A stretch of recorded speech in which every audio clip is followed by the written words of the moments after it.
on 95.1 Nigeria Info.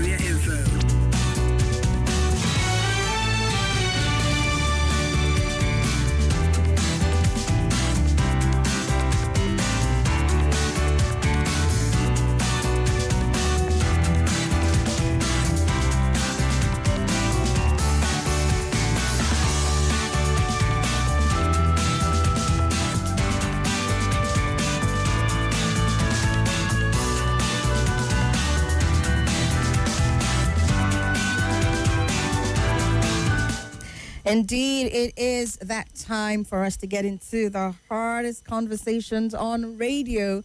It's Hard Facts here on 95.1 Nigeria Info. Today being the 15th day of October, 2025. Middle of the week it is. And as usual, you know, one of the things that excites us the most about the middle of the week, apart from the fact that we're, inching very quickly towards the weekend, is that we have our special edition of Hard Facts here with Dr. Majeed Dahiru, who is here in the studio with us, team lead at Luxterra. Yes. It's good to have you here, sir. Welcome. Very much. Welcome. You're looking all nice and ready. Really? Yes. Don't let them come and wait for me. Oh, have you? Have I defected? Have you? Oh dear God! Oh my God! At this point, it's riches for us to ask because it's happening left, right, and center. Avalanche of defection. It is such a terrible one at that. Given what is shaping up to look like ahead of 2027. Oh, maybe I'm jumping the gun by saying it's a terrible one. Perhaps it might be a good thing. I don't know. We'll find out on the show today. But it's good to have you here, sir. Welcome. Thank you. Okay. First and foremost, let's start with the one that broke about an hour or so ago. Less than an hour ago. Governor of Bayelsa State, Doye Diri, resigning from the PDP. What's that look on your face? What's that look on your face, sir? You're like, oh, so, what's there? Was that the look? Please let me understand. He resigned from the PDP. It hasn't been announced yet where it's going. People say, we all know where the wind is blowing. He's going to the APC. Yes. So, yes, he's simply waiting for a date. When the party will receive him. So the party has not communicated that date to him. That's why he's not announced officially as going to the APC. Indeed. He's going to the APC. Indeed. Okay. Taraba governor was also in the news today. Taraba governor is going to the APC. Yes. No. His own is clear. While it was put out that Doediri resigned, Taraba governor, his own Agbukefas, said yes, he has defected automatically to the APC. And more governors are also going to defect. That is what it is looking like at this point. The ones that have not defected yet, some of them have not defected, is because they are having challenges from the local chapters of the APC in some of those states. States like Plateau, states like Oshun. Some of the APC bigwigs feel, we don't need them in our party. The PDP bigwigs? The APC is saying they don't need, okay. We don't need them. So right now, the leadership of the APC is trying to decide how to go about that. Okay, do we just accommodate them, the more the merrier? Or so in the next couple of weeks anyway, they would have decided whether to give those ones green light or not. But as we speak, the house of PDP is collapsing gradually and is emptying steadily into the APC. As was predicted in 2022. By a certain Dr. Majeed Dahiru. I read that piece, incidentally. I read that piece when you were talking about what it's looking like and what the PDP is hinging their decisions on, whether it was a case of, just let's win it, and then sacrificing the goal of winning on the altar of the morality of zoning. We had that conversation here. Yeah. At a point, it dominated conversations every Wednesday on this program. Long before the convention, the presidential convention, or primaries of both parties, we had stated it clearly that the wind of presidency was blowing south. And I had stated it here clearly too, that the APC has taken a decision to go south. The APC, as at that time, has taken a decision. for very obvious reasons. But the PDP wants to play a fast one. The PDP wants to be opportunistic. I know that Atiku's supporters will call today to harass, as usual, to disagree. But, they will never accept until this fire that is raging consumes the entire system. We want steadily that the North should not fly the flag of the PDP. As of 2023. This is something that should never happen. Should never happen. And so I penned that opinion ahead of the primary election to warn that the APC is going to go south. But the PDP is trying to go north. And if it goes north, that the APC will defeat the PDP in the north and in the south. And that the PDP will sink into oblivion in the post-Buhari era.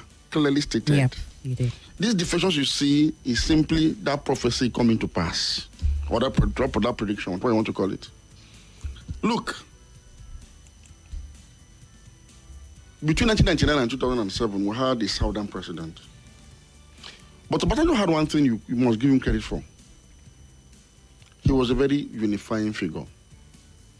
Under Obasanjo, we didn't have either perceived or real a domination by his ethnic Yoruba or Southwest people in every aspect of the national life. And so Nigeria was fairly more united by 2007 after 8 years of such pan-Nigerian nationalistic presidency. So the agitation for power shift to the north or otherwise wasn't very loud. It was such that an orderly, for instance, was going to win primary election across board. Across board. It was going to win. If Obasanjo had allowed a level playing ground without interference or intervention, all those going to win fair and square by with delegates vote across both sides of the divide. But OBJ felt, look, I'm a Southerner now, and I shouldn't play a fast one. In future, people might think that I deliberately allowed a Southerner to succeed me, so he picked another Yaradua. Yeah.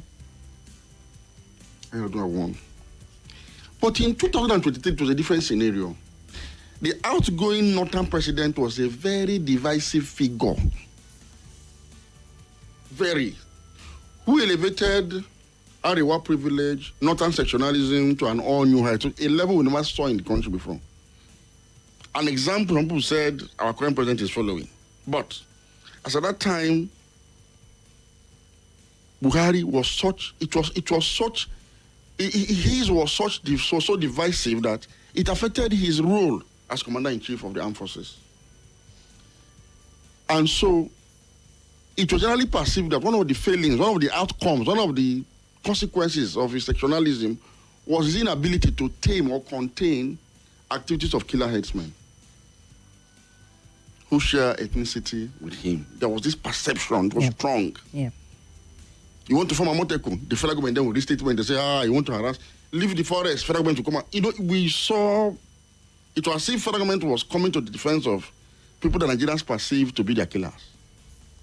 And so the southern governors, 17 of them, converged on Asaba to discuss herdsmen crisis. It's important to make this background. Herdsmen crisis was what they went there to discuss. Not necessarily presidency. But it was in the course of the deliberation that they decided, that they realized that when you say, okay, we have resolved that no more night grazing, no more this, no more open grazing and all of that, who will enforce all of these laws? So to make sure that, okay, even if nobody is going to enforce it by 2023, we need an enforcer-in-chief as commander-in-chief. That's when they now added to part of their resolution now that power should shift to the south by 2023. Meaning that as of 2023, the quest for power shift was not only political, it was intertwined by national security concerns. It became an existential threat for southern Nigeria. Akeredolu was the chairman of Southern Governors Forum.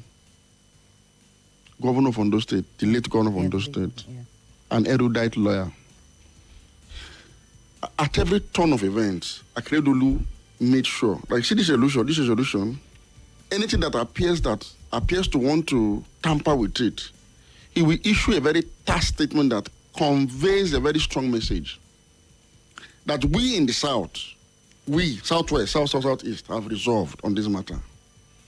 And we will not have anything short of this from the North. he was of the APC extraction. So the northern wing of the APC, led by people like Erufai, people like Ganduje, people like Zulum, and of course Kashim Shettima and others, even Masari, most of the governors, saw reason with this, that power should go to the south. So individually, ahead of that election, if you ask Masari, they will tell you power should go to the south. Ask Erufai, south. Ask any of them, they will tell you power should go to the south. Buhari wasn't very committed to that. But they took a decision to say, look, this is not about Buhari, it's about Nigeria's survival. The North wasn't ready to have a united South that will come as a bloc to protest marginalization.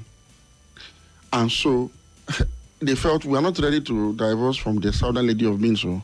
So the best thing to do is for peace and unity, as enshrined in the Constitution, let's allow the South to have it. Now, the APC is an amalgamation or an alliance between the Southwest and the North, which saw a transfer of power in 2015 to the North. So naturally, if the APC was going to come south, they would likely go to Southwest, where they have allies, those who partnered with them to make sure that they took power to the North in 2015. When Jonathan from the South was contesting at a time that power was supposed to go into the North. But for the PDP, what Southwest was and still is to the APC is what the Southeast was to the PDP. That was the bulwark of the PDP. You know, Nigeria, we have three major ethnic groups. So the Hausa-phone North and the Yoruba-speaking Southwest, maybe like the APC. But you see the Igbo, the majority tribe from this part of the isle, are the ones that were like the major drivers of the PDP. And so it was expected that if the APC will go southwest, the PDP should go southeast in 2023. Without prejudice to another southerner who wants to contest. I mean, if you look at the APC primaries, for instance, everybody contested from across the three geopolitical zones. But those who have the machinery of the party understood that, let's go to southwest. They actually helped us. But in the case of the PDP, should have been, the southeast is the one that has been holding this party. With their numbers, with their everything. Let's just give it to them. Whether they win or not, let's try our best. And let's just do the right thing. But they wanted to win. And we told them that they cannot win because the North was going to vote for a southern candidate on APC platform. The result of the election of 2023 showed clear that Tinubu defeated Atiku in the North. In fact, the reason why the margin wasn't wide was because clearly Buhari actually took sides, somehow was ambivalent, and was believed that to have even worked for Atiku maybe. If Buhari, for instance, had worked for his party faithfully and wholly, the margin between Atiku and Tinubu would have been wider in favor of Tinubu. They not have taken a decision, we are going south. So I said, no northerner will win. It will be difficult for a northerner to defeat the southerner in the north. I predicted it in this same write-up there. Now, when I advised the PDP, don't jettison zoning. We said that in 2023, for the PDP, it's not about winning the presidential election. You can't win. It's about survival. As a party. As a party, you can't win this election. I said it clearly. But you needed to survive into the post-Buhari era. Once Buhari is out of power, and there's nobody in the north that can stand and just say, let's go this way, and everybody follows. The ground will be a bit more level. So people can now listen objectively to, okay, what is the PDP really offering? What is the PDP really offering? And who knows, the PDP can win election from then. But first, survive. I knew that survival was critical. And we said, do not give the ticket to the North. We admonished the northern wing of the PDP to say, do what your counterparts in APC are doing now. Mobilize for your preferred candidate from the South. Fortunately for the PDP, they had an aspirant then. Unlike in the APC, if you look at the APC aspirants, all of them, none was a populist figure. None was like a Buhari, including Tinubu himself. But the PDP was blessed with one. A Peter Obi emerged suddenly as a national phenomenon, as a national favorite, as somebody who was just there, who already had a bulwark, who already had a vote bank, not like Buhari used to have from the North. I used to say that Obi was like the southern equivalent of Buhari, who people just trusted, people feel he's the best thing to happen to them. You know, it's very important in politics for a figure to command such level of following. It gives a party an advantage because you have people that are going to work for you free of charge and with all their heart, convinced that they're doing the right thing. And we started advising, okay, since you already have a popular figure already, who's already popular ahead of primary election, give it to Obi, give it to Southeast in the process. Not now, you're not giving it to Southeast, you're giving it to somebody who is the most popular among all the people that contesting your platform from the South. It's natural. Give it to him. And he also possesses certain qualities that makes him, Obi was standing on a very moral high ground in all of, and that's very good for an opposition party. Somebody that is seen as different, who is seen as angelic, either real or perceived. It is the optics, very good for an opposition party. This was what the APC did in 2015. Let me tell you, Tinubu and others from the South, they never liked Buhari now. No, it was a fact, though. But they realized that it's only Buhari that can move the base from this part of the country. We add our own little, and he stands a chance of helping us defeat the incumbent. So as we are forming the APC, they formed it solely because of Buhari. They were that pragmatic. As we're going to Lagos for primary election, all of us knew that Buhari was going to clinch the ticket. We all knew. It was so serious that an aspirant in that primary shared $4,000 per delegate in 2014.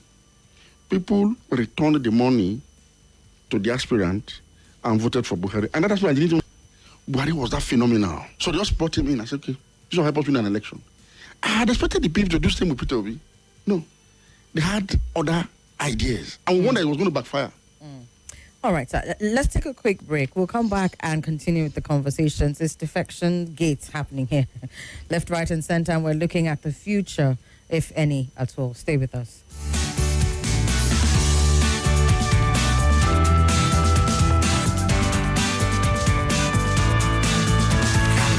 Everyone says I'm beautiful.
Facts On 95.1 Nigeria Info.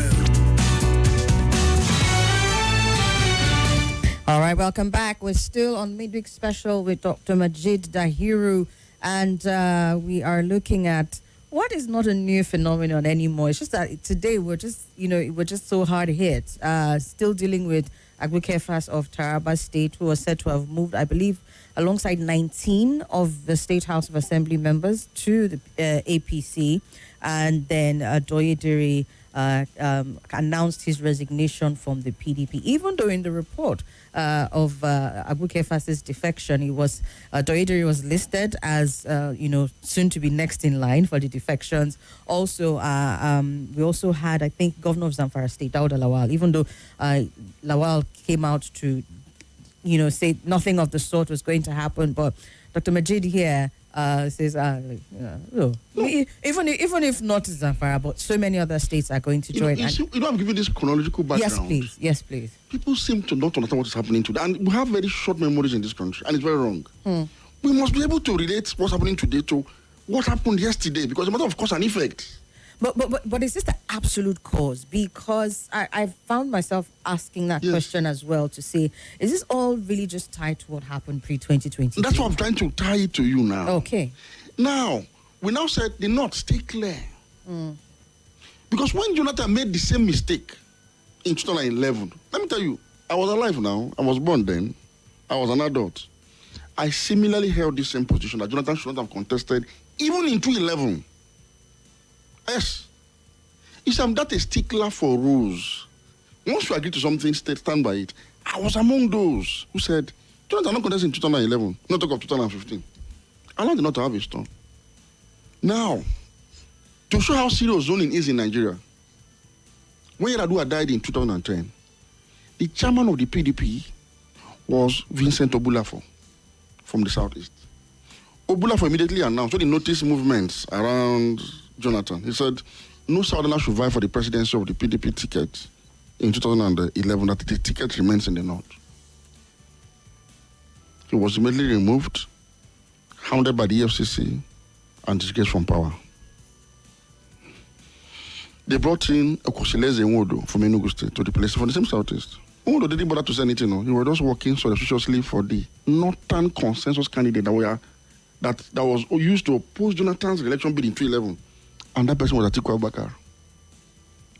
That is, as a Southeasterner who believes that the North should have his turn, he simply adopted the consensus candidate of the North, who was Atiku Abubakar then.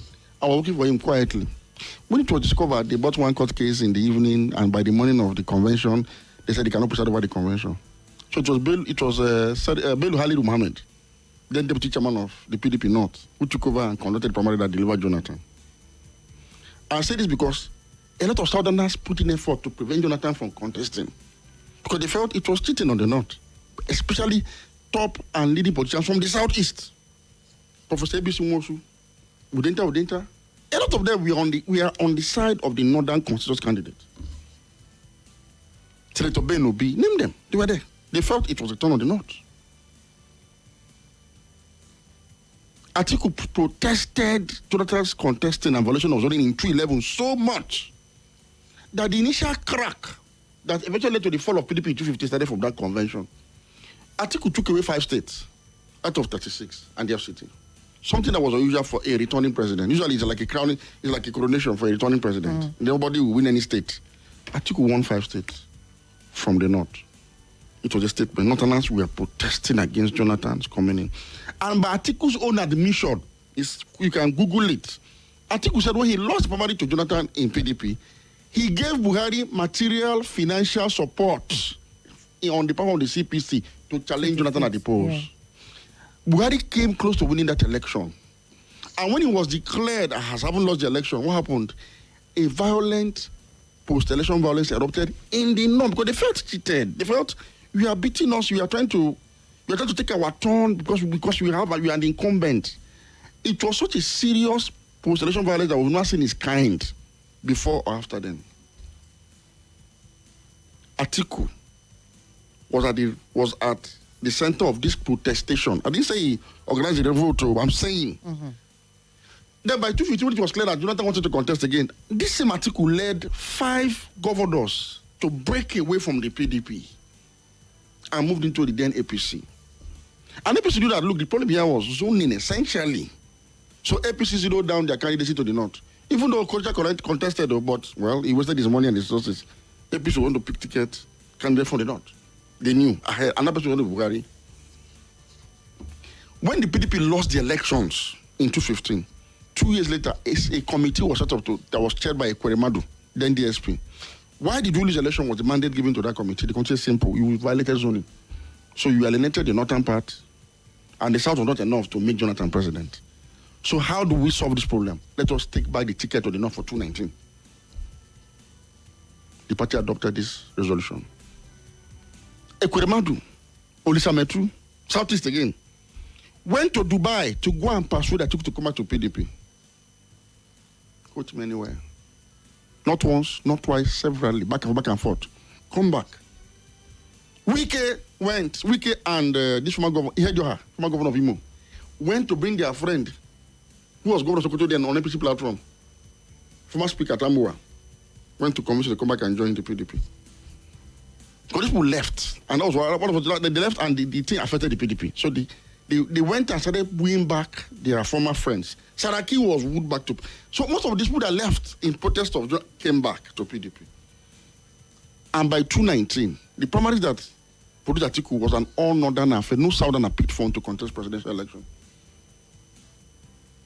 Peter Obi and the bulk of the Southeast delegates rallied behind Atiku.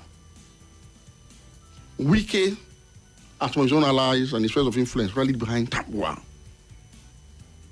It was a very keenly contested primary. But Atiku emerged. So he picked Peter Obi. when Wike saw that, well, the family was free and fair. Nobody did anything to rig out anybody. Wike delivered more votes from Rivers for Atiku than Atiku got in Adamawa. Atiku lost his polling and ward in Adamawa State in that election. I remember that. Wike may not be able to say because they were asking where he got the money from. But I can assure you today, I can tell you today for free, the material donation that Wike gave to Atiku was the highest anybody gave to Atiku as a single donor. Don't ask me how much. How much? Don't ask. Because I was involved. So I saw how the South tried. And Atiku's vote came from the South-South. The Southeast there, they gave Buhari double bosa. You know, in the 2015, they didn't vote for Buhari. Buhari marginalized the Southeast so much, that it triggered the Nnamdi Kanu crisis we are seeing today. Yeah. The Southeast doubled down on that stand, and they voted against Buhari a second time. Seriously, deprived them of votes from the Southeast and give Atiku block votes. They voted for Atiku in Lagos. Where they were found, Southeastern people, Atiku was their candidate. They won Abuja here. By 2023 now, a man who protested zoning violation by Jonathan twice in 2011 and in 2015, which led to the fall of PDP. And the man who now benefited from PDP's correction of the mistake of 2011 and 2015. It was now turned off the South. At the time that the South felt the only thing that can save us from this menace of insecurity is to have a commander-in-chief that does not come from this section. No. Atiku was in Dubai, chilling. Southern governor in Asaba took a decision. After then was when he came and started vying for the ticket of the PDP. And boasted that he has never lost the ticket of the PDP. And truly, because the North has more states, more governments, more structures. Somebody rallied around him. And Tambuwa stepped down for him. So when Wike is angry, because Obi left the party for them, appropriated the entire Southern middle belt base of the PDP. That was the figure Labour Party got. But Wike stepped back in the party to contest the primaries. Now, it's not just because he lost. He lost because Tambuwa that he supported in the primaries before, and Atiku that supported the general election of the same season, came together, stepped down for each other, against this leading candidate from the South. You don't have to love Wike to say the truth. Most of you may not like him, but this is the truth. He was the leading candidate from the South. Now, Tambuwa stepped down for Atiku to deprive him of the ticket at a time that was supposed to go into the South. He's a Southerner. Some of you will say, why did he not support Southeast? No, he's a Southerner. If Atiku and Co wanted the Southeast candidate to emerge, he shouldn't have come into the race at all. He would simply work for the Southeastern to emerge. And the person will defeat Wike. It's as simple as that. The same way they did it in the 2019 election. But Wike as Southerner has a right to contest. But we are saying the most popular aspirant then, as we later saw in the general election, wasn't from the Southeast. So the guy just ticks all the boxes. Again, we caution, we say, do the right thing and lose, than to do the wrong thing and still lose. Because this one will be disgraceful. Why the other one will be graceful? I wrote it again in another article. We were warning. Anyway, to cut long story short, we went into the race 2023. Atiku lost in the North and lost in the South. Rather, PDP lost in the North and lost in the South. And so the South feels so betrayed by the PDP, particularly the Southeast, that the Southeast rejected the PDP so much that PDP couldn't get 5% in almost all the states in the Southeast for the first time in history. Go and check the 2023 election results and 2019.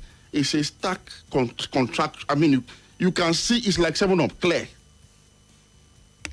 Now, before Mba and Co are decamping today, PDP has lost ground, has lost influence, has lost relevance in the Southeast and in the South-South.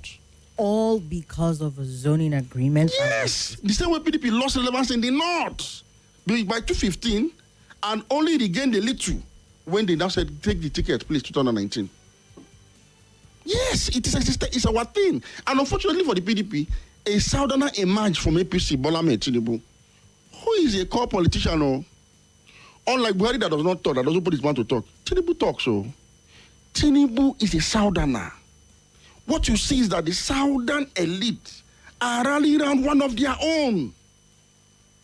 It's a natural thing. Especially with Atiku still looking around in ADC, attempting to take part not prematurely. Let me tell you, it's not about Tinubu. Let me tell you, as a Southerner, It's about north-south dichotomy here. I didn't create it. No. Like I said, Buhari created a system that gave undue advantage to his northern half of the country for 8 years. So an average Southerner, particularly those that are in the political sector, understand the importance of power being in your own part of the country. So by these calculations and this analysis that you've done now, does it mean that what they are fixing to do is an 8 years for Southern presidency as well, to make up for the 8 years of North? For sure. It happened if you're in 2003, when the same Buhari attempted to take power from Obasanjo in 2003, the entire South not only rallied behind Obasanjo, AD, which was the dominant party in the Southwest, didn't feel the presidential candidate. It has always been like this. So, to ward off that challenge, the Southern elite are coming together. Okay. It's not about first subsidy on the streets or hunger. That's that different ball game. It's about our identity as a people. Okay, because I'm a Southerner, why do you think I shouldn't have if you can tolerate Buhari for 8 years, why should I not? And when they wanted to change Buhari in 2019, they didn't bring a Southerner to change. They brought a Northerner like him. They said, okay, we want a better Northerner to take off from one that we think is not good. So if you don't want Tinubu today, go for another Southerner that you think is better and bring him to complete the 4 years. But the posturing is that they want to take power to the north. Anytime you suggest that Atiku might step down for anybody, he will issue a warning press statement to say, I'm not stepping down for anybody, I'm in the race and all of that. So with this, and of course you have seen the fight going around too, nobody knows what is going to happen. The Southern elite are quarreling around one of their own. Because there is an existing north-south dichotomy in Nigeria, and that was what we won the PDP against. Now look, if you make this mistake, because your own base, unlike the APC, which has support in the north, your own base, the PDP, is in the south. I have to ask Dr. Majeed, because, I mean, we've had conversations before where you have rallied against identity politics. Yes. If I remember correctly. Yes. So as much as, you've done this analysis and it's a case of, okay, I mean, this is some gentlemanly agreement. Exactly. In a way. In a way. Yes. Because I know that somewhere in your article you made reference to the Constitution and how, leadership should allow for fairness in terms of, okay, here and there.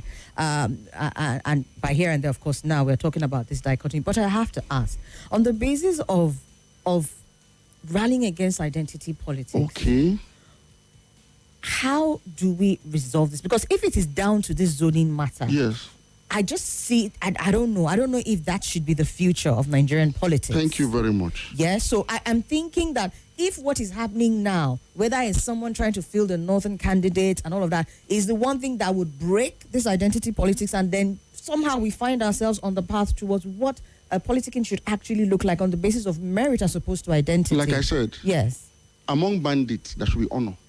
Uh-huh. I do not subscribe to identity, but you know how much I read against it. But Atiku protested against zoning violation. That is, if Atiku had been considered without, I'm not a northern, I'm not a southern, I'm just Atiku. It's a different matter. If this wasn't Atiku trying to come from the ADC, I won't be making this. Would you feel this way? No. Uh-huh. That's the point. I won't. Okay. For example, if you have a northerner today who is a socialist by inclination, and is coming with an ideology and an opinion that's completely different from what we have at status quo, we'll be judging that based on his ideology and all of that. So the problem is that these are members of the same cartel, the same cabal. I was even going there because at the end of the day, are they going to deliver on any of the dividends? Among you, it's my turn. There should be honor. I see. That is the problem. Why we are not where we are supposed to be yet? Okay, where we are now, let's have some order and sanity, even in the jungle. You protested zoning. In fact, in 2007, when Atiku was being maligned by Obasanjo administration, this same Tinubu today that is president gave him sanctuary in Lagos. The judgment that allowed Atiku to run for presidency in 2007 came from Justice George Oguntade of the Supreme Court, a known ally of Tinubu and a son of the soil of Lagos State.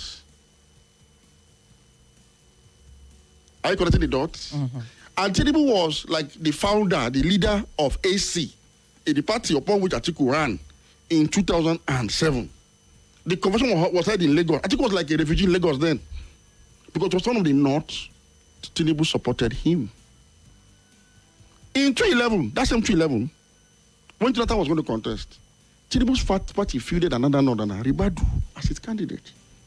Meaning that Tinubu himself believes in zoning and has abided by it strictly. By 2015, he would have wanted to contest this election. He just contested that one. But he knew that, look, it is the turn of the North. Decency. Give it to them. I'm saying for a man who protested against zoning violation. I hear you. How come you now came in to violate zoning at a time that you should not, against all wise counsel? Let me tell you, the former governor of Delta, who ran as Atiku's running mate, stated it when they decamped too in Asaba that when the election started, campaign started after the primaries, when he realized that the South desperately wanted power. Wherever they went to, he saw that resistance against a northerner, taking off from another northerner after 8 years. And what is going to be the consequence of that? If Atiku had won the last election on the basis of winnability, no Southern candidate will emerge again on any major political party platform. Because winnability will suggest that only the North can win the election for you. So if Northerners will always use their superiority in numbers to vote for one of their own, why should anybody risk their candidate, their ticket, by going to a Southerner? What kind of a country are we going to be? Since people vote along ethnic lines, okay, let us allow all ethnic groups to be having it fairly. It's not my making. I didn't make it so. But the truth is, okay, since it is the norm, let us find a way so that we don't have people now using extra democratic means to ask for power, either now or in the future. This was what we saw. And in line with equity, Federal Justice said, well, why it is what? Allow the South to have his thought. Now, Atiku insisted, and when he ran, when Atiku happened to the PDP, it created two problems for the PDP. One was benign.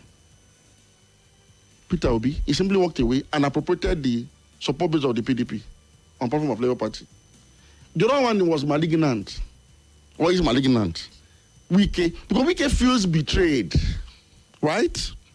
He feels conned. He feels disappointed. He feels let down.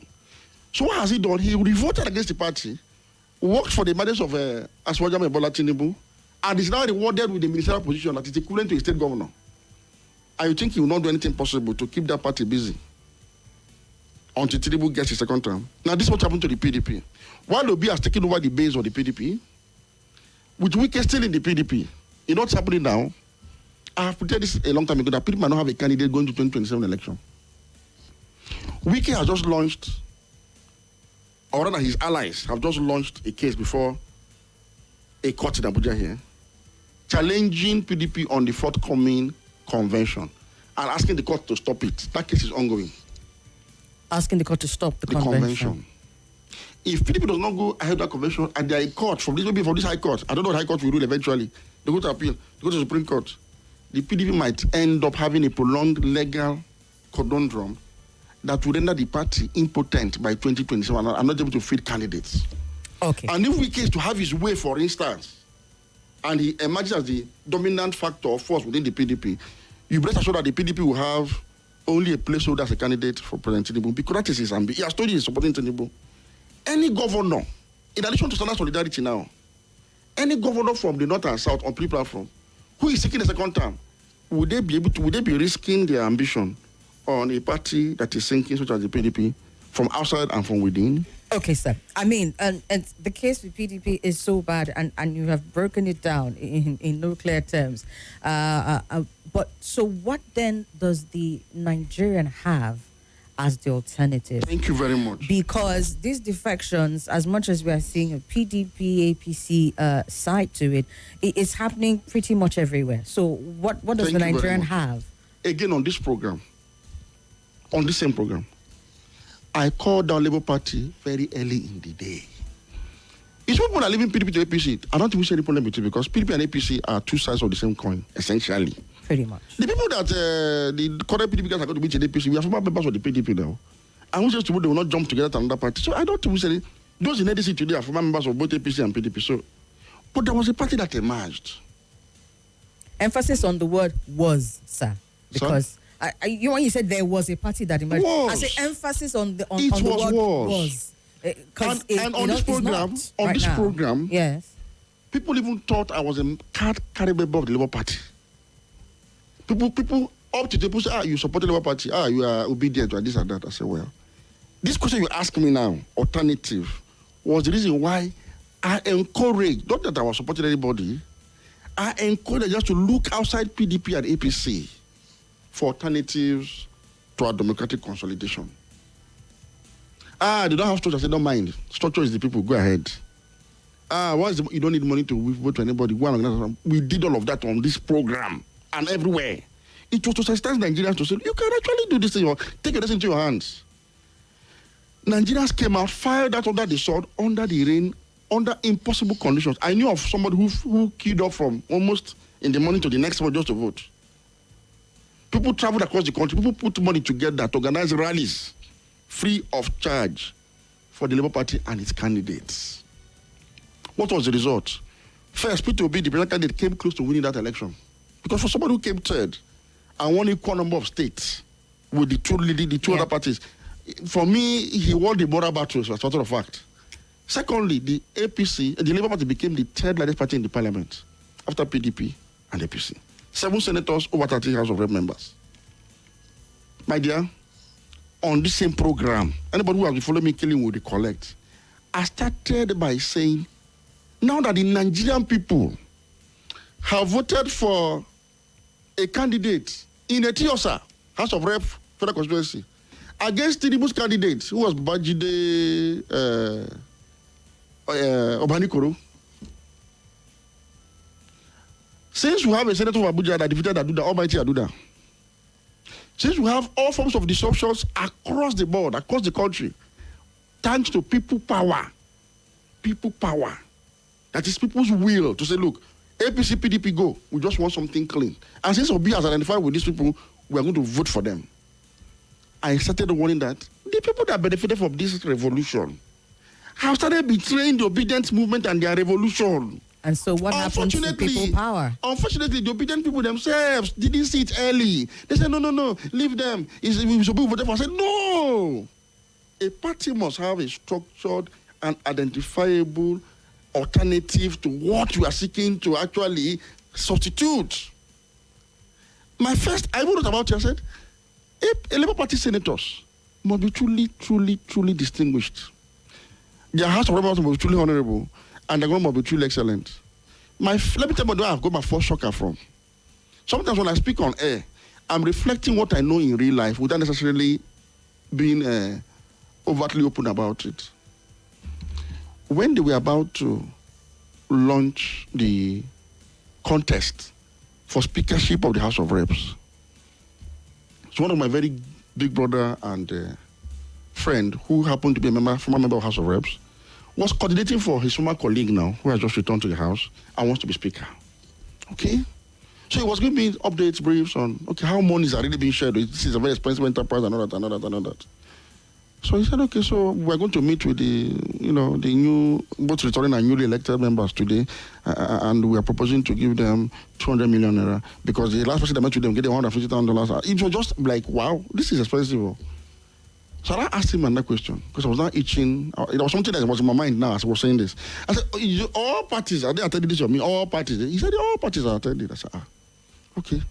And I asked the last question now, because I was hoping he would tell me something that would not break my heart. And I said, so, Labour Party, they attend this meeting? He said, they attend now. I said, when people share this thing, how far do they collect? He said, me, I know that those ones came in very broke, and they have very old phones too. So they're the ones that usually serve as the secretary of the sharing committee. They use their touchlight phone to calculate the amount of money that goes to everybody. I said, what? Between me and you, I reached out to Labour leaders, party leaders, NLC leaders. Said, this is happening in Parliament before inauguration. This shouldn't happen. This should be guided accordingly, early enough. Nobody listened. I came on air and indicated that something else was happening without necessarily it. People didn't understand. Once you criticize Labour Party and anything that maybe Obi has not criticized, some of the supporters feel you hate them. I say, okay. When it became very obvious now that, the shared vehicles they collected, they removed subsidy from petrol, none of them stood on the floor to speak for the Nigerian people. As in, we are also lost. In fact, the people that were helping us to speak for us, for the Nigerians, happen to be mostly APC members now. What did that tell you, sir? That is why I said Nigeria is suffering from two double jeopardy: failure of governance and failure of opposition. Opposition now, of course, we've talked about. So what is the solution, right? It's when you talked about people power, because when I was talking about an alternative, that's why I am heartbroken. That how do you now begin to tell Nigerians to mobilize again around another opposition that might likely end up like Labour Party? No, I don't think that it's an impossible thing for Nigerians to do. I'm not saying it's impossible. I'm saying, but if you don't recognize that is what the problem was. That is why I am bringing it up. Yeah. I agree with you, and I'm saying, and I've been saying, the problem here was that we have taken party leadership, party organization for granted for so long in our democracy, and the political party system have become the weakest link in our democracy value chain. So going forward, any alternative, and Nigerians must now be ready to take their attention to their hands. I've said it before, that Nigerians must come to, it's like a coalition of the willing now, and form a political party that will correct on all the, we are 20, how many years old democracy now? This is 26 years old. So we are grown adults. I mean, at this age, some people should have had 2-3 kids, So I'm saying, come together now. Now, take a cue from all the mistakes that has happened between 1999 and today, including the latest mistake that happened, that has almost dampened the morale and the mood in the country. And now form a party that will not, if they are entrusted at whatever level, with power, with responsibility, will not turn around to betray the people. All right. We have to have that system. So I'm only highlighting the failure of Labour Party now. First of all, going forward, we have a lot of work to do. And so we're not like it's going to win the next election. But if you win one state or one House of Rep seat or one Senate, be truly distinguished as that senator. Let it be said of you after 4 years that this party and their senators, they follow strict rules, they're incorruptible, they are this, they are that. There might be some foundational issues that would allow for that to happen or not happen. That's why I said but we need to take a break. Proper political party system now needs to be evolved by a coalition of the willing. All right. Let's take a break. We'll come back and talk more. It's the midweek special with Dr. Majeed Dahiru. Stay with us. Hello, Lagos. Hello, Port Harcourt. Hello.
One Abuja.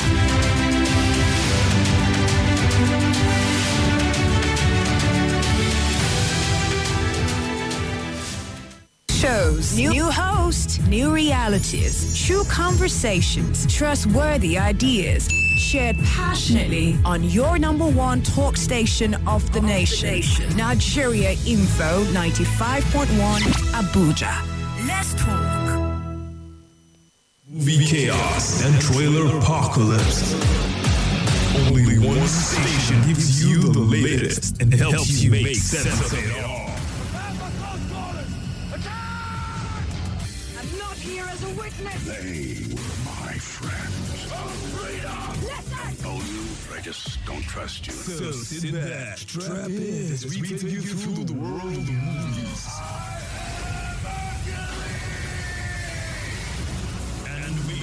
Smile and wave, boys. Original soundtracks. And awesomeness of epic proportions. Keep calling me with me. Tough guys. You just want to laugh at me like everyone else. Oh, nothing back. It's the movie. Awesome. I don't have friends. I got family. Sundays, 8 p.m. on your number one talk station, 95.1 Nigeria Info. Let's talk movies right now, right now, right now. Allow us save you the stress. Count on us for your daily dose of information and current affairs. You ask for it, the conversation and more on Nigeria Info. Let's talk. It's 4 o'clock. And now, news from the nation's capital. This is Abuja Today.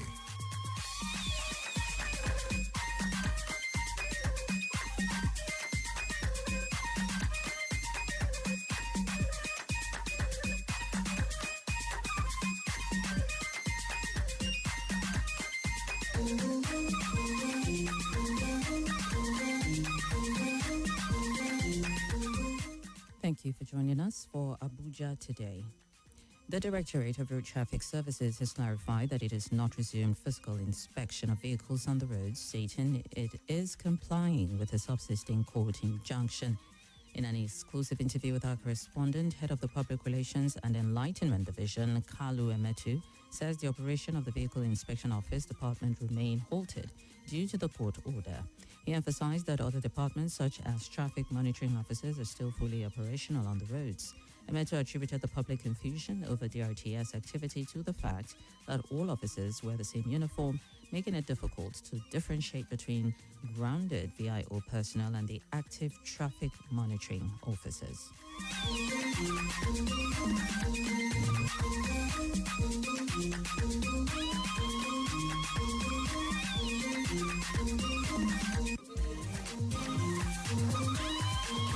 The agency or the department, they asked not to be on the road. Up to today, they are not on the road, VIOs. But you will not say road traffic person not to be on the road.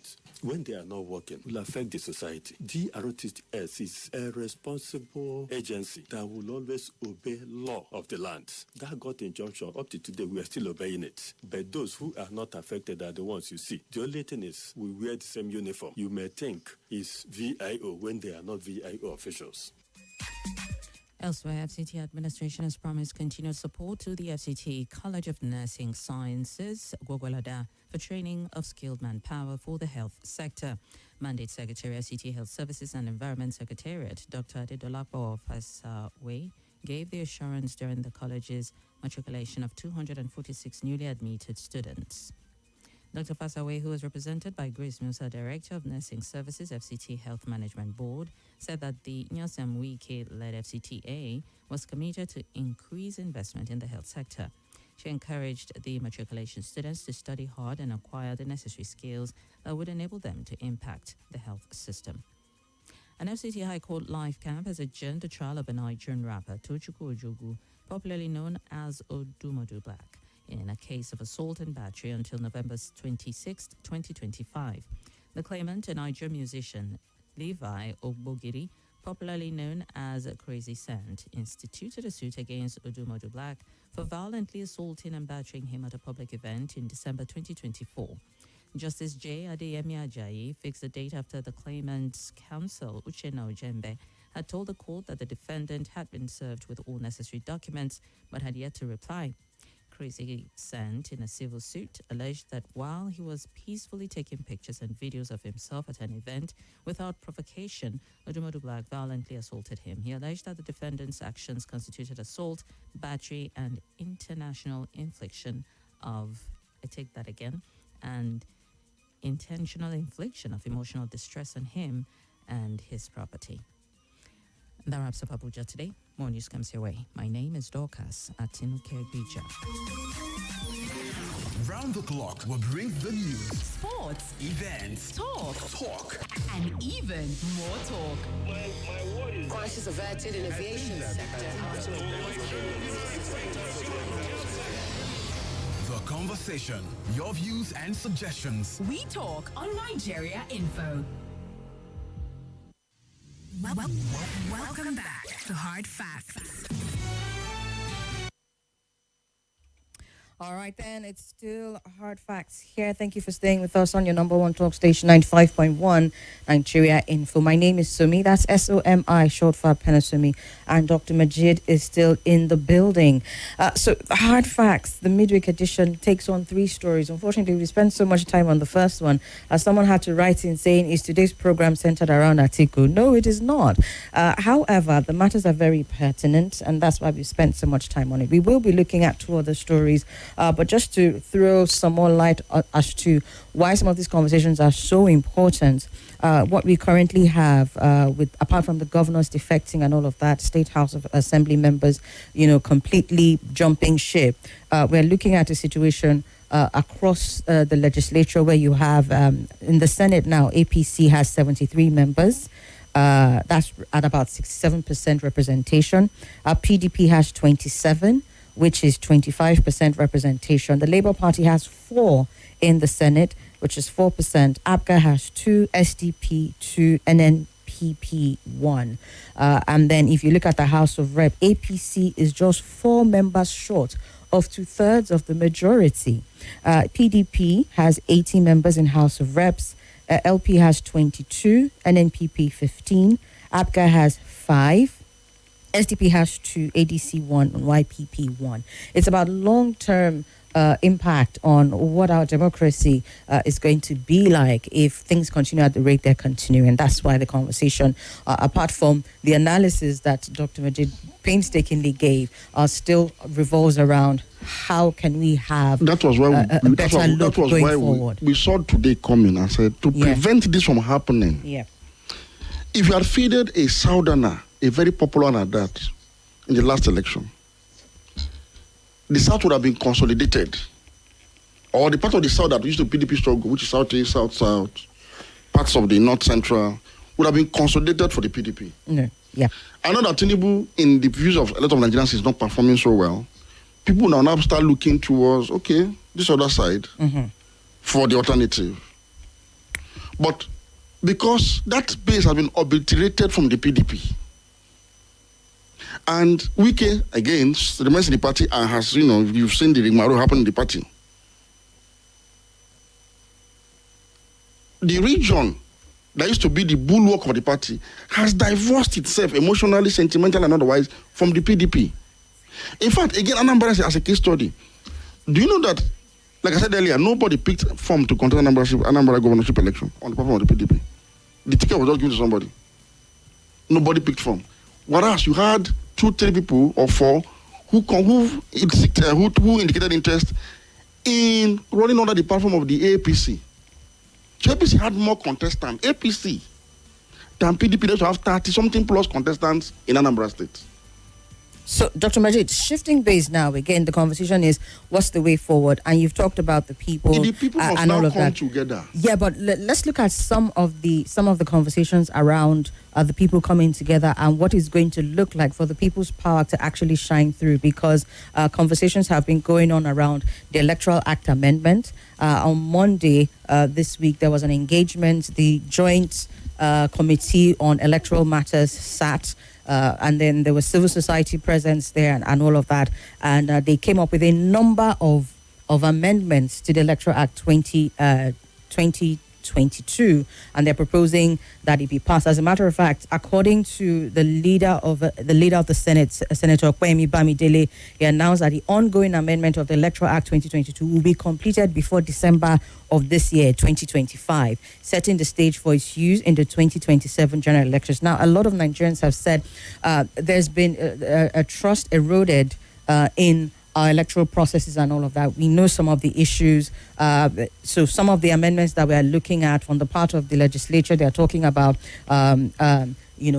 providing alternatives to the use of PVC and replacing it with NIN and birth certificates. They're also looking at They're also looking at bringing the elections forward to November of 2026. Again, there are a number of key... Why PDP is still in crisis, election would have taken place.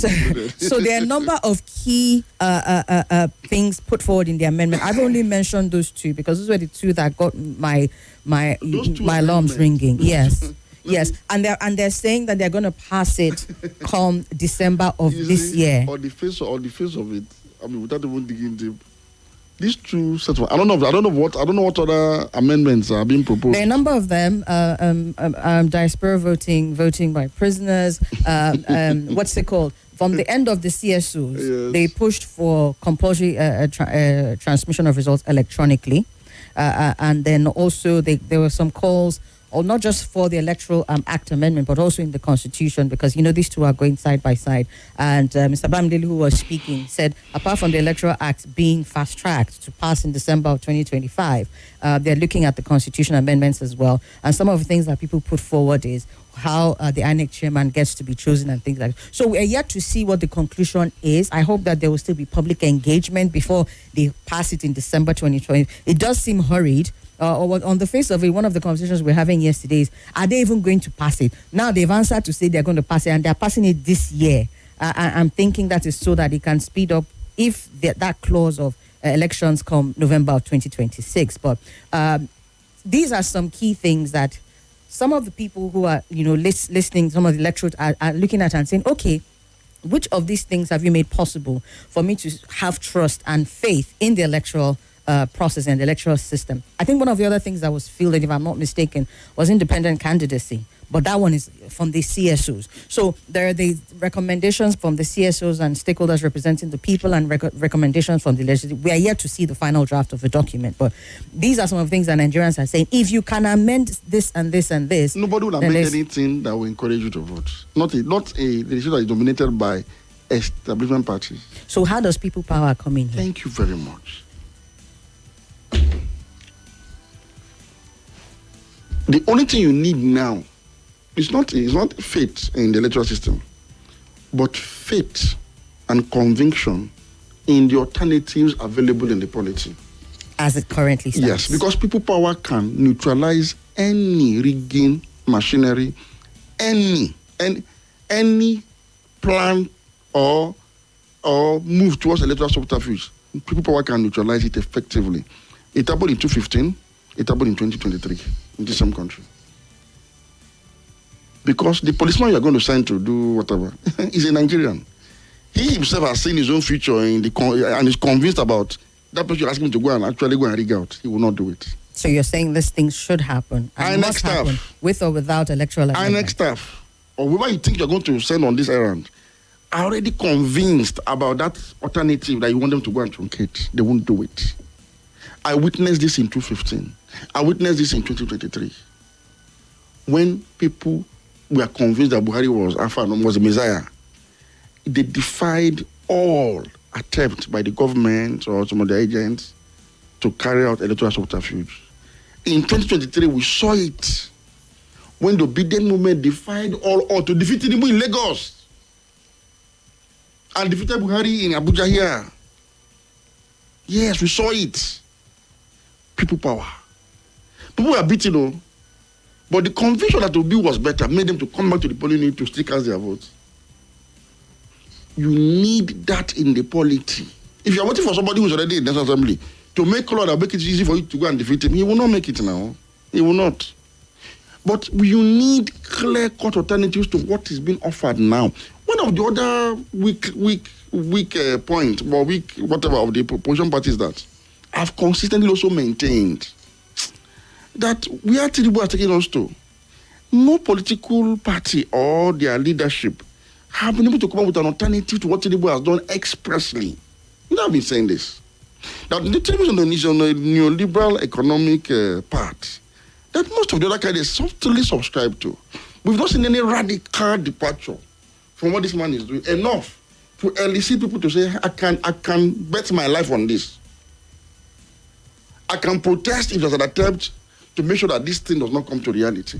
You know, human beings are such that when they believe in a thing, when they see something that they feel is existential to them, and this is the solution, They can lay down their lives for it.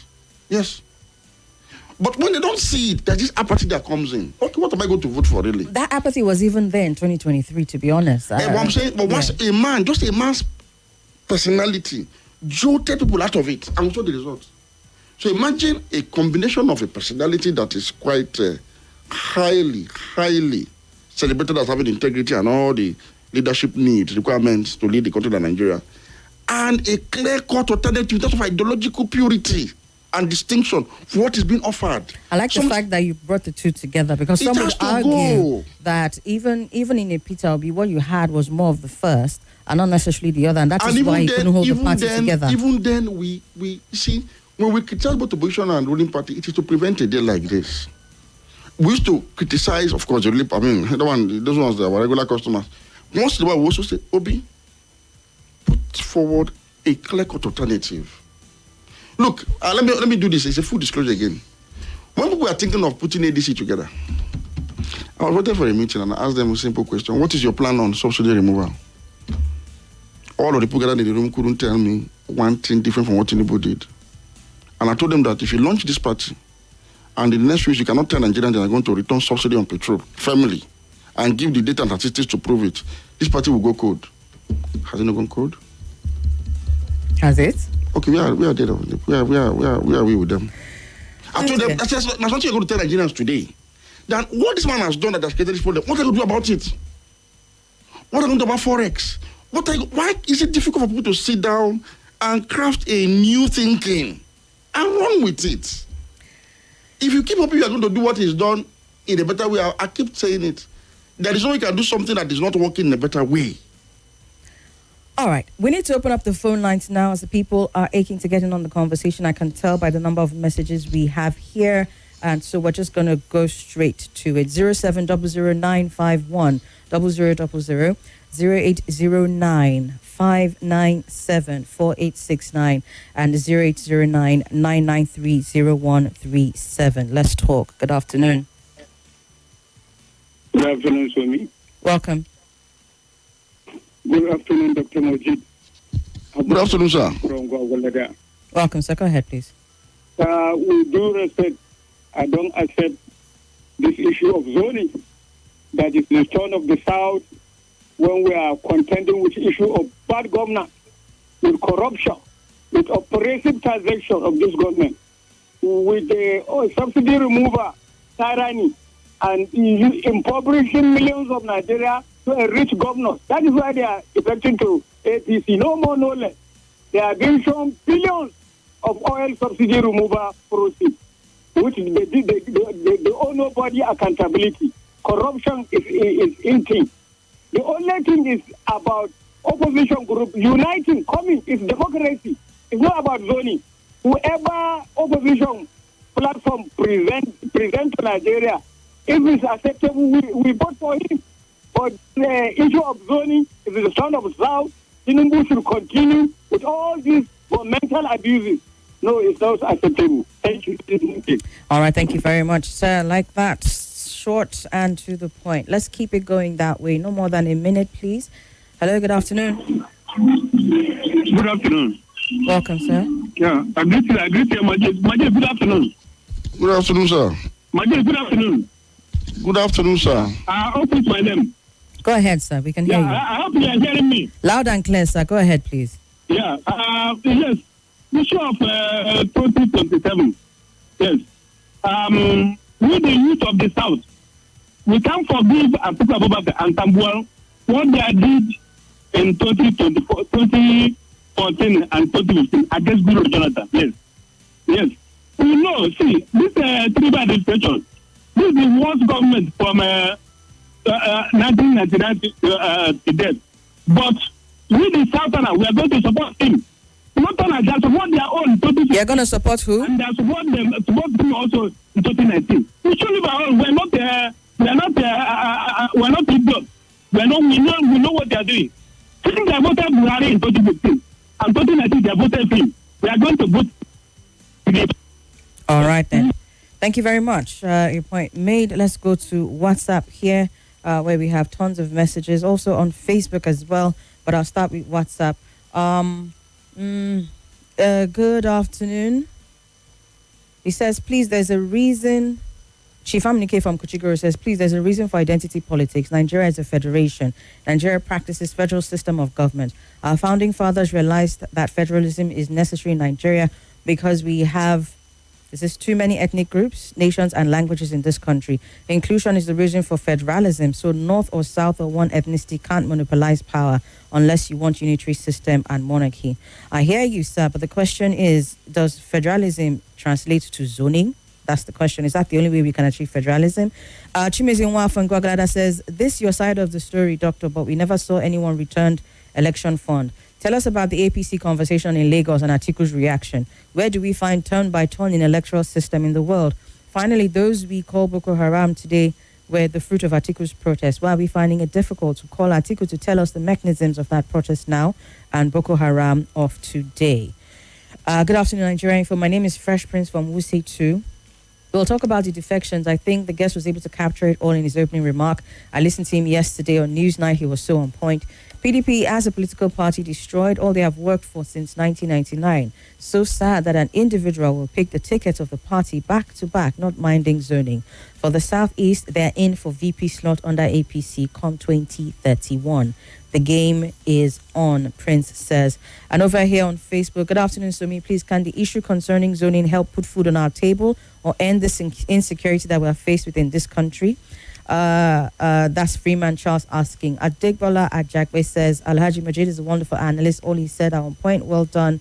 Bernard Ejike, I see your message. Thank you so much. Mike Mfon Senior says, Majeed has taken time to analyze the polity and power play on ground currently. Let him tell us the way out. It's an open secret. And even, where did you go?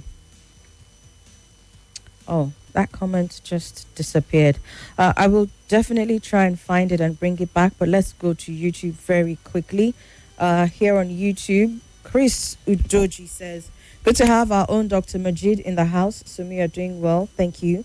Ndubisi Ozomelam says, from Endi Lundi Kubwa, God bless you, Hard Facts Professor Majeed Dahiru. PDP shot itself in the leg in 2023 presidential elections. They accommodated the greediness of just one aspirant, Atiku. And Andrew Ogboro says, good afternoon, Dr. Majeed and Golden Somi. This is Osas the King. Dr. Majeed, are we still on this road? Have we been on the historical... We have been on the historical path for too long, he says. What is the way forward? That is the deal.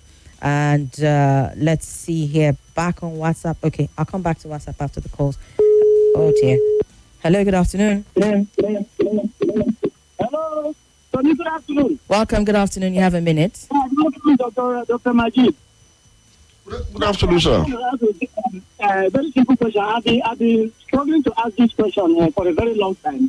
You know, when Dr. Majeed is talking, and he's talking about when he brings the obedience, there are some wonderful thoughts, some wonderful ideas. But my question is to him is there any possibility of getting across the obedience, especially the leadership of the obedience?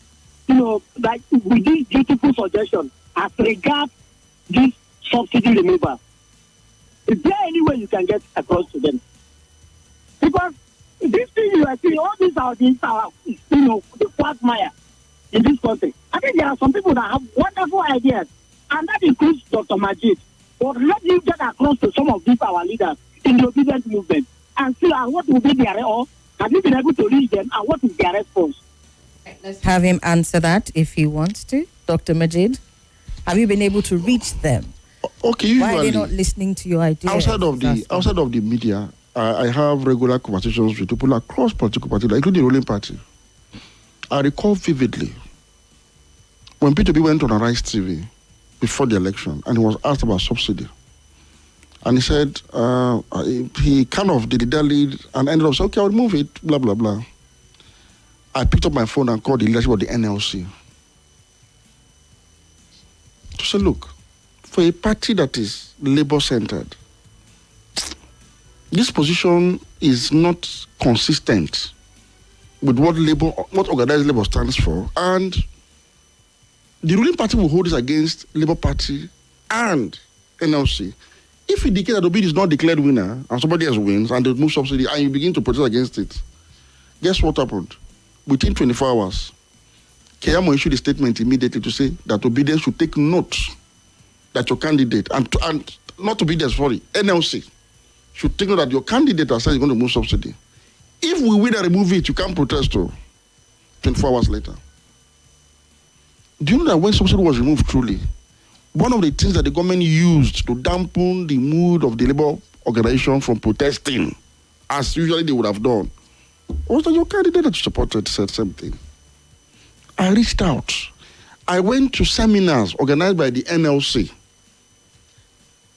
through their political bureau, because I was of the opinion then that, look, one way to get out of identity politics is to provide an alternative through a party that will be structured along economic interest groups, just like the NLC. That is, since the constitution allows civil to join political parties, what it means is that nurses, teachers, drivers, everybody.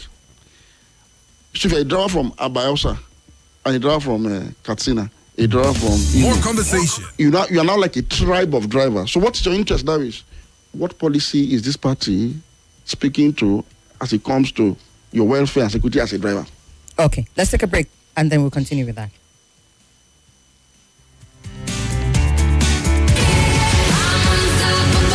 Was the very many This is Nigeria Info.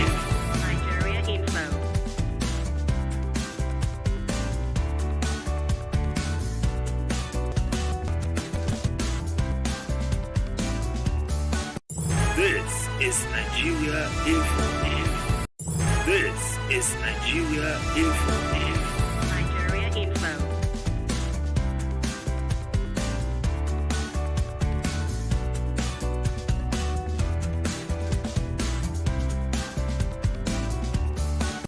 This is Nigeria Info. This is Nigeria Info. Nigeria Info.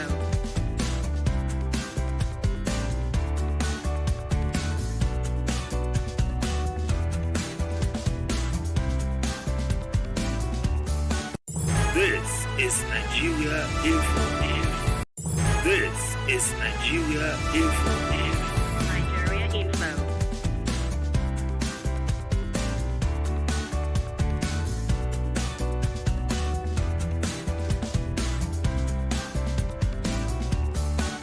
This is Nigeria Info. This is Nigeria Info.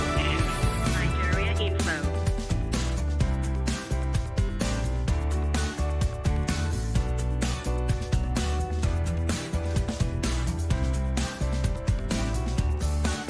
This is Nigeria Info.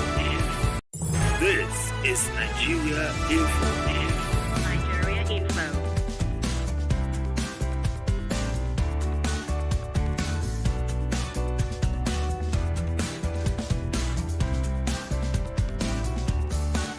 This is Nigeria Info. This is Nigeria Info. Nigeria Info.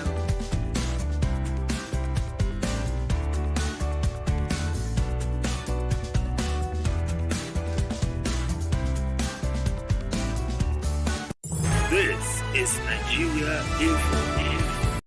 This is Nigeria Info. Nigeria Info.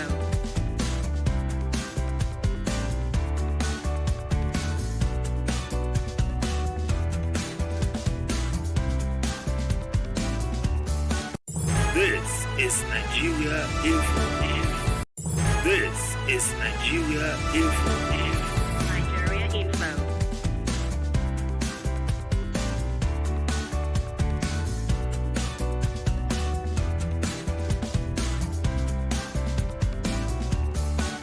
This is Nigeria Info.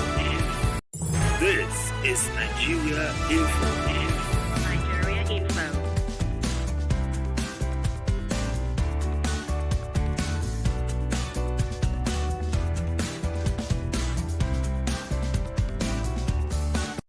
This is Nigeria Info. This is Nigeria Info.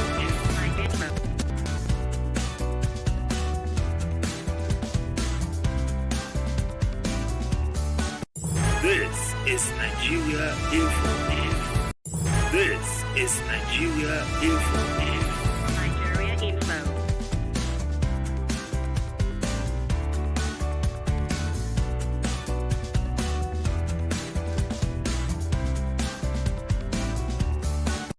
It up very confident.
Spectrum so as to get them to provide the much needed vibrancy in the system. I did all of that. I've done that before. I'm still doing that today. Each time I see anybody who we interact ideas with the Labour Party people, even the government. So I don't know. So the solutions we are providing here, the government of the day not only listens, they invite, sometimes we have interactions and they take some of it. I'll give you 2 examples. If you recall on this program, I've been talking about arming communities to defend themselves. Something I'm consistently. Arm communities. Create a unity civil defense. You can have vehicle where people can be incorporated. Give them, I believe citizens in bandit-prone states should be the first line of responders from the first line of defense. It has brought it to that. But don't cover that. It's not going through self-defense. Forest Guard Act allow forest guard to carry live firearms. I'm sure they were trying to, how do we implement this idea? This is different from vigilante. Yes, so they stumbled on for that. There is something called forest guard in Nigeria. It's backed by law, and they're allowed to carry firearms. Sometimes that's going to be the first pilot state to test this. Essentially, youths from the community, vetted, essentially vigilantes will be incorporated into the forest guards of these first 7 states. And one of the states included is Kwara State. You'll be given the kind of arms I've been advocating for to serve as the first line of defense. And if it is successful, it will be extended across the entire country. And that one is Boko Haram. I've also said that the only way to defeat Boko Haram is find a solution. Find as a go there all-out war. Again, let me make reference to the 24 defense staff who saw that theater commander in Boru said, yes, you can't be doing hide and seek kind of fighting called guerrilla warfare with these people. It has to be a total warfare. The federal government is mobilizing for that as we speak. So I hope and pray that if what I know is still what I know, anytime I don't want to mention the month, but anytime from now, they're going to see a change in tactics, a change in strategy in the war front, and they have acquired the equipment and the capabilities for that through diplomatic engagement of President Tinubu and some of his Middle Eastern partners. So in answering Chris's question, you did engage. I did engage. Have continued to engage. I'm still engaging. It's a question of who is listening and who is not listening. Because I'm not here. I don't hate Tinubu. I don't hate anybody. I don't love anybody more than the other. I simply want a better country. I want to just a day that I'll come here and I'll be discussing the ideas of Tinubu versus the ideas of Peter Obi and Atiku and another person who... that's the kind of analysis I enjoy really doing. Well, definitely, it's about whether we can have these alternatives come forward, if they will be allowed to come forward, if the people can be resilient enough in standing their ground, so that we can have these intelligent conversations, as opposed to what is just seeming like a landfall. Like when the people see that what you are doing, what you're proposing, is something that resonates with them. Let me give you a typical example. I'm not a politician now, but on this program I've somehow synthesized and given a lot of alternatives to what government is doing. And I've urged people to adopt some of these ideas. Do you know that the day, I say it all the time, that government has business, doing business and all of that, and all of that. There was a debate in the British Parliament, and I think a resolution was read that the British Steel Company that was initially privatized should be nationalized. Somi, if you know the number of listeners on this program that sent me the link, that send people say to fill for me from Facebook. So that's what we're talking about. British people want to do it.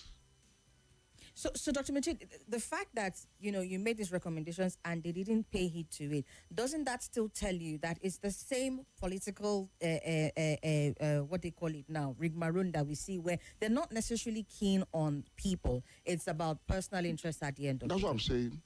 As much as you have failure of governance in Nigeria, you have failure of opposition. Look at other oppositions all over the world. Look at a young man like Malema, South Africa. When you enter South African Parliament, you know Malema's people. You know what, in fact, you can predict what they will say to them, what they will do, what they will not do. Look at how the grip he has on this party, from top to bottom.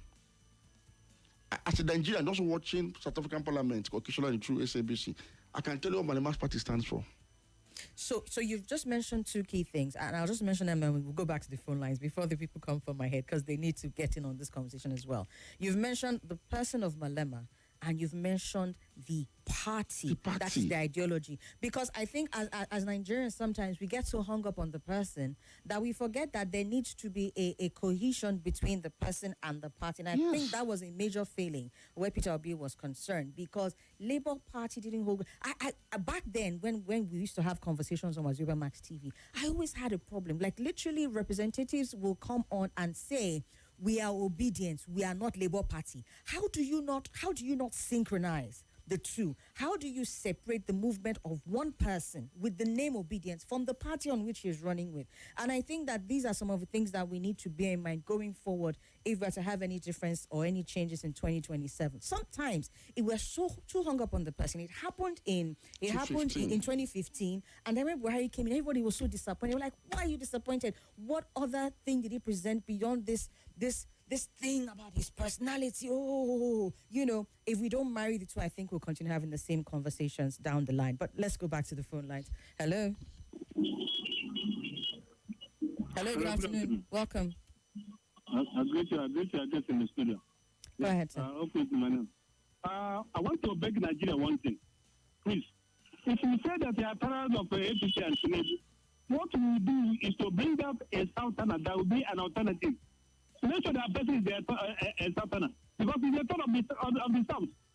If you know, bring one Southerner that opportunity to do, that's it. Now the whole North and the whole South vote. Tell me, how are they not going to opportunity to do and APC? But if you say it brings Northern and other people, which means you say you're telling us that we Southerner we don't have sense. Totally between the vote Muhammad Buhari and he voted him in 2019. And now you tell us South that we will not vote South. We vote Atiku because he's the only one that have what it takes to vote. No, we vote Tinubu again. Even if we are all the kill all of us, we are going to vote Tinubu. Thank you. Have a nice day. God bless. All right, thank you. And on Facebook here, yes, I found Fon's message again. He says, Majeed has taken time to analyze the polity and power play on ground currently. Let him tell us the way out. It's an open secret, and even obvious Nigerian masses are on their own come next election. How do we defeat APC? He says, what should we, natural opposition do to send them packing come 2027, knowing PDP, LP, and ADC have failed us? I believe he started to answer that question already. The question is, are we ready to move? The biggest challenge to our positive development politically is the former vice president and his vaulting and unachievable sad ambition, Jerry says. I think he's very unwise and ill-advised. And Musa from Games Village says, Auntie Somi, Gigi is the one that abused the rotation of the presidency in 2011 and 2015 and not Atiku. The man in the studio seems to be a poor student of history whenever he keeps blaming Atiku for abusing power rotations in Nigeria. Dr. Majeed. You see, people like this, they listen with half of their ears. I stated it here that I, Majeed Dahiru, was of the opinion that Jonathan shouldn't have contested in 2011 and 2015. So you said the same thing? So I don't know. You see, when you are fitted on your ethnicity and people that share the same water with you, you can't see clearly. I stated it clearly that Jonathan himself committed the same error, which the PDP corrected by 2019. And an article protested against it so much that it led to the downfall of PDP. Why is he now doing the same thing that Jonathan did by 2023? So you didn't hear him clearly. I am singling out only Atiku and defending Jonathan. How and where did I say that? All right. I think that much is clear. You clearly didn't say that. Let's get back to the phone lines. Hello. Somi, good evening. Welcome. Somi, good evening. I can hear you, sir. Go ahead. Go ahead. My name is Umar. Sorry, it's raining heavily here. Welcome, Umar. Go ahead. You have a minute. Yes. My take, wait. My take is about this OBO. Did OB right now really have a political party? Because as far as I know, is it that here? No, they're not in Labour, in ADC, or ABGA. They just want to be around all the three political party. He's in nowhere. I don't know if Majeed can speak to us about where is Obi stand now. Which spokesperson now? I've never seen him with the oh my God. And all that. Thank you. Spokesperson. Maybe you should ask them because you know that the party they belong to now. Let's take this one. Good afternoon. Hello, good evening, Somi. Yeah, welcome. Good evening. I can hear you. Go ahead, please. All right, good evening, Dr. Majid. Good evening, sir. Good evening, sir. All right. Yeah, my name is Umar. I'm calling from Gorimpa. Go ahead, sir. All right, so, the point, the clear point, I want to make 2 points, right? Number one, our party politicians do not have ideologies, and that is why you have them jumping from one party to the other. They don't have any ideology. It's where their stomach faces that they move to, which is not proper because you have followers that you have gathered over the years, and all of a sudden you wake up and then you switch parties. What happens to your followers? Do they move with you? What if they're not aligned with, with? Hello? Hello? Oh dear, so sorry about that. I think you got cut off. Hello? Yeah, hello, good afternoon. Welcome. Thank you. My name is Abdul calling from Maitama. Go ahead, sir. You have a minute. Thank you. What happened in Nigeria is something that everybody knows, the reality on ground. This present administration, as they come into the system of government, they come up with the ideally of removal of the subsidy. It turned Nigeria upside down. Majority of the Nigerians in the rural area and the villages, they rely on that subsidy. As they remove it, they add the budget to the governor of the 36 states. What did the governor do in that state? They use the money to their own personal pocket and their family and their wife to be going to Dubai and other expensive countries, getting jewelry and all what have you. And we lack security. So what we are going to do remove the APC in the government 2027 is a very easy something. Compare 100,000 of during Jonathan time and 1 million naira of during Tinubu time. What is the value? The 100,000 of during Jonathan time is value of 1 million naira of today because of the removal of subsidy. You cannot do anything with it. The transportation money going point A to point B everywhere in Nigeria is very hard to Nigerians. All right, Abdul, you need to wrap it up. The government has failed Nigeria. Thank you very much. Keep doing what you are doing and do it very. Thank you very much, Abdul. We need to wrap it up here, so I'll take one more call on the direct line, one on WhatsApp, and then run through a few messages, and then Dr. Majeed will wrap up. Good afternoon, Somi and Dr. Majeed. This is Rain from Kubwa. I think we Nigerians need to go past the rhetoric of this zoning of a conversation because this is just the way we've let these politicians enrich themselves. Zoning is primitive and it's outdated. Zoning is negatively affecting our democracy, and we need to say no to this rhetoric. Meanwhile, when can we run politics based on competence, integrity, and capacity? Very important question, of course. So let's take those final calls. Hello? All right. Hello, good afternoon. Hello, good afternoon, Somi and Dr. Majeed. Welcome. My name is Salasi. I agree with the last caller, Abdul. This governor, with the removal of subsidy, can somebody tell me what the state have benefited? The governor come on national television, say they are getting 3 times before subsidy was removed. I think the best thing is that since they have removed the subsidy and the masses are not benefiting, the government they should canvas for a government that will return subsidy and the masses will benefit from it. And if they can be able to rally down all the ADC, APC, and other, because I can see PDP is dead. Even with the litigation, in fact, they are going. Salasi. be will be against them. So the only thing is that they should rally around somebody from the southwest and see how they can be able to. But without that, I'm telling you, Tinubu is going. Thank you so much. I appreciate. All right, then. Thank you.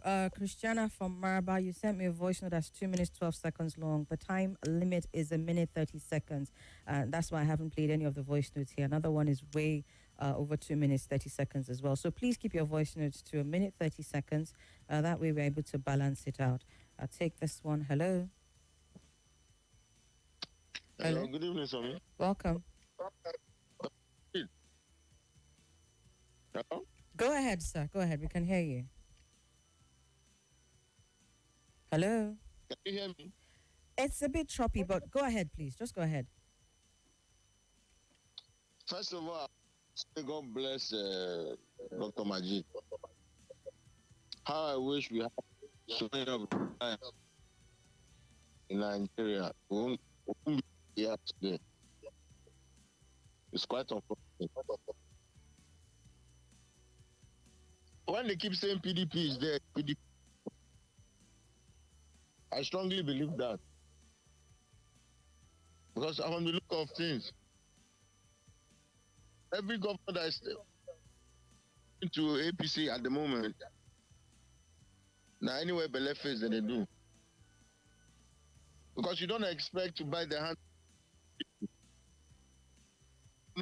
18 times 3 of what they were getting.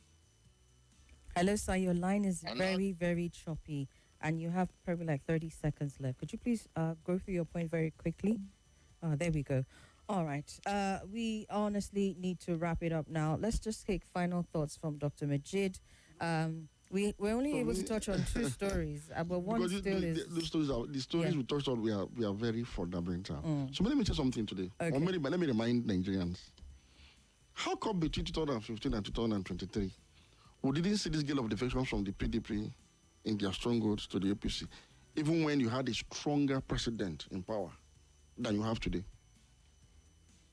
A more mercurial president, a more, hardline president. How come we didn't see defections from PDP? How come PDP was so strong that by 2019, PDP almost defeated Buhari then? Some people tell you that it was rigged. That to show the performance of PDP. People felt, are you sure this election was not that Atiku probably have won the election? What was the difference between then and now? Nigerian politics are not as cowardly as we think. No. You can't force a government to join your party. No. You can't. Under Buhari, the APC was waging a clear partisan war on corruption. It was as if it was only PDP that was corrupt. Forgotten. Olisametu was jailed. It was a war against the PDP. There was even an inquest to PDP campaign funding for 2015. Yet PDP members did not decamp in these numbers. That are people decamped back to the PDP. The Atikus, the Tambo House, the Sarakis. What happened? Simple. Despite the fact that I believe that Jonathan should have run in 2015. But you see, because he was from the south, right? The region that has been the most consistent support base of the PDP is one of their own. That influence persisted for 8 years. So the people saw it as, okay, it's a party that gave one of our own an opportunity to president. Because if you look at Southeast, look at the proximity. They are like almost, a borderless, co-contiguous regions, geopolitical zones. So the people felt that PDP was like, it's our own party. So if you go to South those days or the Southeast, PDP was like, PDP is like our traditional party. We are PDP, PDP is us. That was the inclination. But by 2023, what changed? So, that party now betrayed this zone. So you've made what this do you point. expect them to do? You've made this and one point. of their cousins now from the other side became president. Who is very open, who is very friendly. Let me tell you.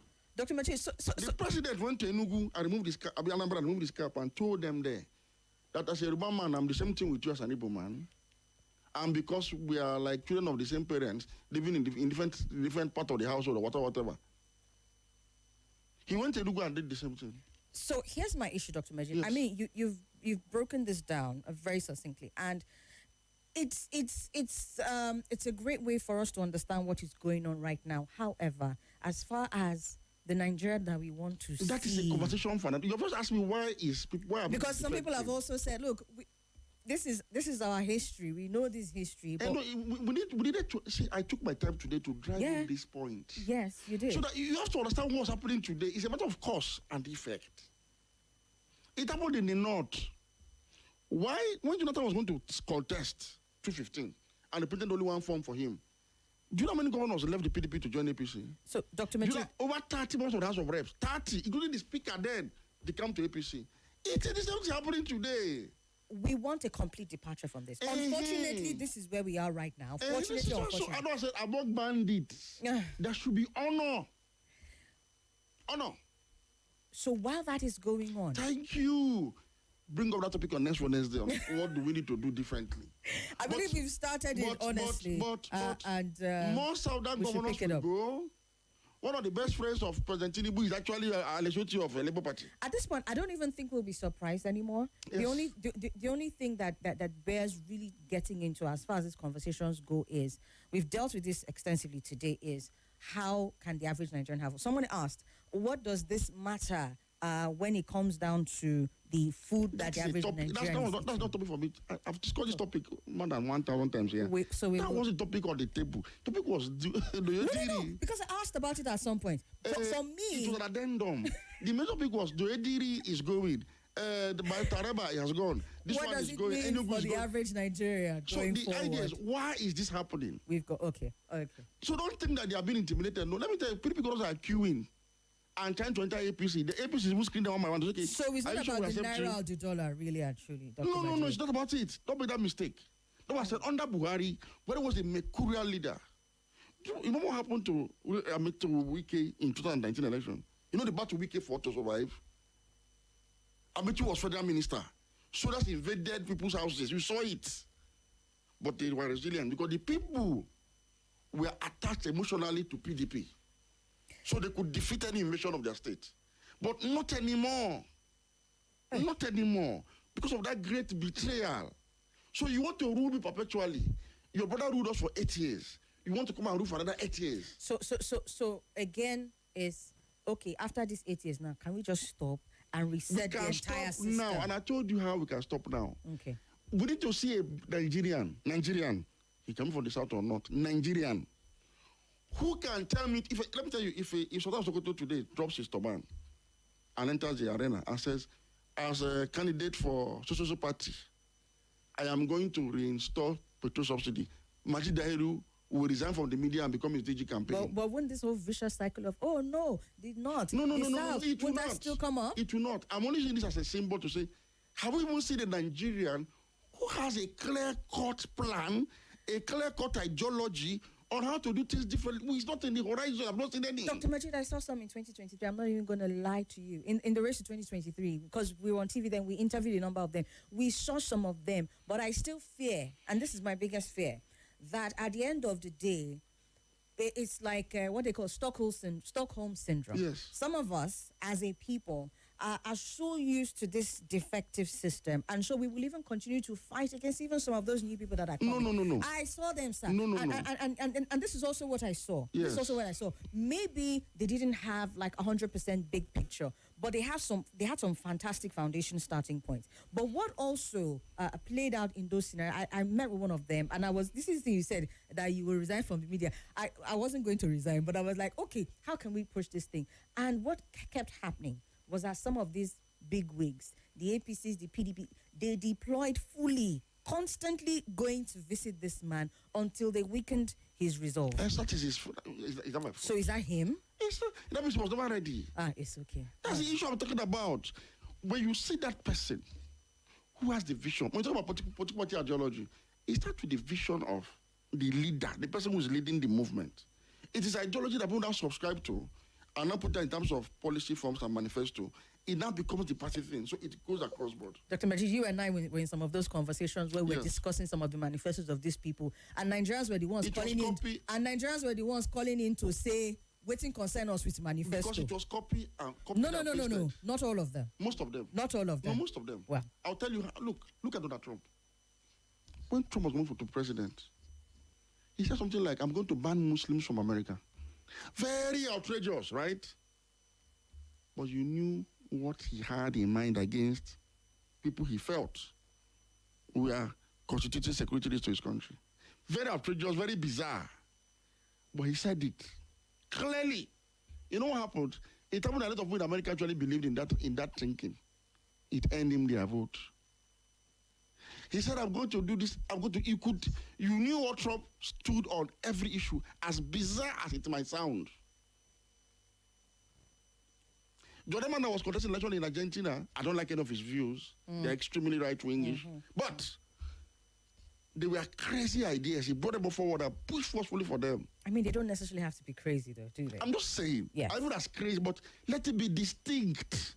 How can the three candidates for presidential election, major candidate for presidential election in 2023 all say they're going to remove subsidy and float the naira? All right. What's an exception? We need to wrap it up here. Our time is way past done. It's 4:55, Dr. I'm sure even Dr. Majeed didn't know that time has gone like this, but we have to say thank you at this point. It's been an absolute honor and a pleasure, Dr. Majeed. Hopefully, we pick up some of these conversations next week, Wednesday, and we make headway. Thank you very much. But thank you, sir. Thank you. You can call. This is Nigeria Info. Nigeria Info.